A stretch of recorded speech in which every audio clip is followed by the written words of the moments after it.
First ever factory outlet Mukunda jewellery KPHB Kothapet Khammam Somajiguda Hanamkonda.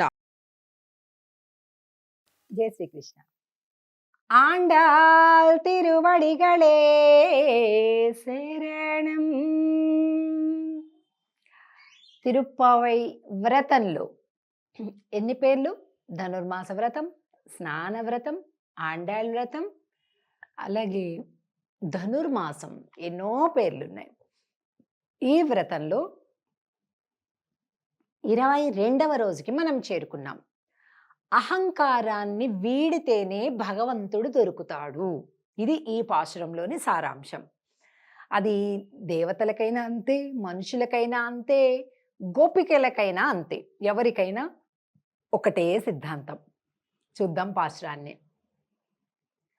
అంకణ్ మా జ్ఞాలత్ அரசர் அபிமான பங்கமாய் வந்து நின் பள்ளி கட்டில் கீழே செங்கமிருப்பார் போல் வந்து தலை பெய்தோம் கிங்கிணி வாய் செய்த தாமரை பூ போலே செங்கண் சிரிச்சிறிதே எம்மேல் விஜயாவோ.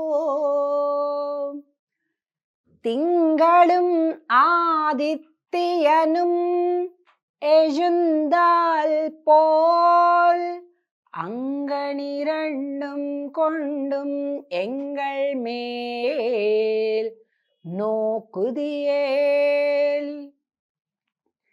எங்கள் மேல் சாபம் இழிந்து ఏలోరెంబావాయ్.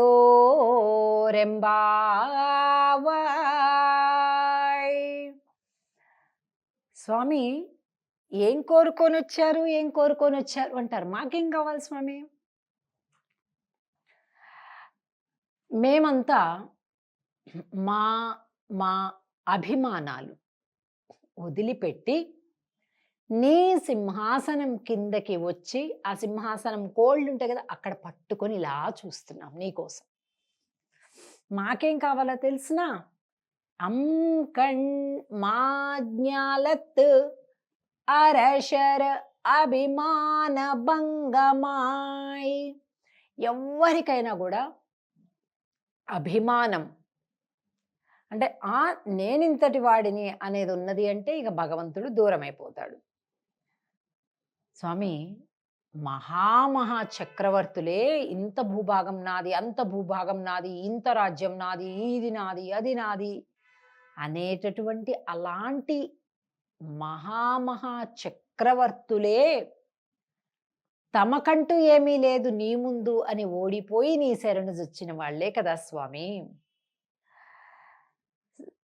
செங்கம் இருப்பார் போల్ వంద తలై పెయ్దోం. స్వామి మేమేం కోరుకున్నామంటే, నువ్వు నిద్రించే సమయం కల్లా మేము ఎందుకు వచ్చాము అంటే, నువ్వు నిదానంగా ఇలా కళ్ళు ఇలా ఇలా తెరవాలి. ఎలా అంటాం? ఇప్పుడు మువ్వలు ఉంటాయి చూసారా, గజ్జెలు కాళ్ళకి కూచిపూడి భరతనాట్యం చేసేవాళ్ళు కాళ్ళకి కట్టుకుంటారు. అలాగే మనం దూడలకి ఆవులకి కూడా కడుతుంటాం. ఇట్లా పైన కింద ఇట్లా మువ్వ అంటాం.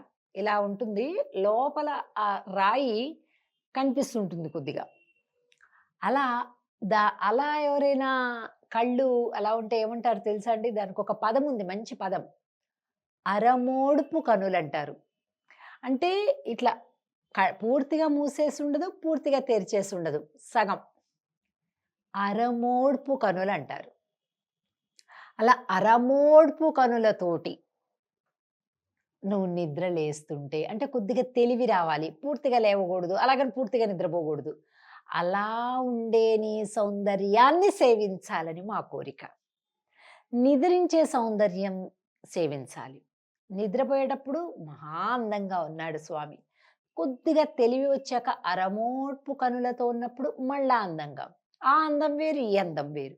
మళ్ళీ తిరిగి లేచి ఒళ్ళు వీర్చుకుంటుంటే ఉండే అందం. ఆ తర్వాత కాలు తీసి నేల మీద పెడుతుంటే అందం. ఆ తర్వాత లేచి నిలబడితే అందం. ఆ తర్వాత నడుస్తుంటే అందం. ఏమ్మా అని ప్రేమగా పలకరిస్తుంటే ఉండే ఆ చూపులోని అందం. అన్నీ అందాలే భగవంతుడివి. అందుకే కదండీ స్వామి శ్రీకృష్ణ అధరం మధురం హసితం మధురం వదనం మధురం మధురాధిపతేరఖిలం మధురం అని. ఏం చూసినా మధురమే. ఒక కలకండకు గనక ఎటువైపు చూసినా తియ్యగా ఎలా ఉంటుందో అలాగనమాట. అలాగనమాట. అలా స్వామి యొక్క సౌందర్యాన్ని సేవించటానికి ఈళ్ళందరూ కూడా ఆరాటపడుతున్నారు. ఎలా చెప్తున్నారు స్వామి? కింగిణి ఎలా పడితే అలా లేవకు స్వామి. கிங்கிணி வாய்ச் செய்த தாமரை பூ போலே செங்கண் சிரிச்சிறிதே ఎమ్మేల్ విజయావో. సెంకణ్ ఎర్రని నేత్రాలు. ఎరుపు దేనికి ప్రతీక? వాత్సల్యానికి ప్రతీక. అలాంటి వాత్సల్యం అంటే ఏంటంటే బిడ్డల మీద తల్లిదండ్రులకు ఉండే ప్రేమని వాత్సల్యము అంటారు. సో మా మీద నీకున్నటువంటి ప్రేమ అంటే వాత్సల్యం అని అర్థం. సెమ్ కణ్ సురిచ్చిడదే ఎమ్మేల్ విజయావో.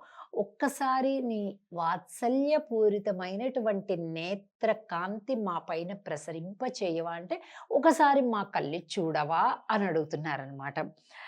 తింగళం ఏమిటట స్వామి నేత్రాలంటే మామూలు విషయమా కాదు. తింగళం ఆదిత్యను ఎజుందాల్ పోల్.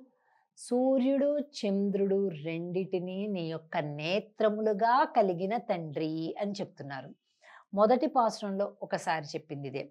కదిర్మదియంబోల్ ముగత్తాన్ అంటూ సూర్యచంద్రుడును నేత్రాలుగా కలిగిన తండ్రి అని అక్కడ చెప్పారు ఒకటో పాసురంలో ఆండాళ్ తల్లి. మళ్ళీ ఈ పాసురంలో తింగళం ఆదిత్య, తింగళం అంటే చంద్రుడు, ஆதித்தியனும் எழுந்தால் போல் அங்கணி ரெண்டும் கொண்டும் எங்கள் மேல் நோக்குதியேல் எங்கள் மேல் சாபம் இழுந்து ఏలోరెంబావాయ్. మాకుండే శాపములు అంటే చెడు చెడు దృష్టులు ఏవైతే ఉన్నాయో ఒక్కసారి నీ చూపు మా పైన పడితే అన్నీ తొలగిపోతాయి స్వామి అని ప్రార్థిస్తున్నారు ఈ పాశ్రంలో. మన అందరి యొక్క అభిమానాలు, దురభిమానాలు బాగా ఉంటాయి కదండి మనకి, అవి తొలగిపోవాలి. దానికి స్వామి నీ కటాక్షంతోటే సాధ్యం తప్ప మా ప్రయత్నంతో సాధ్యం కాదు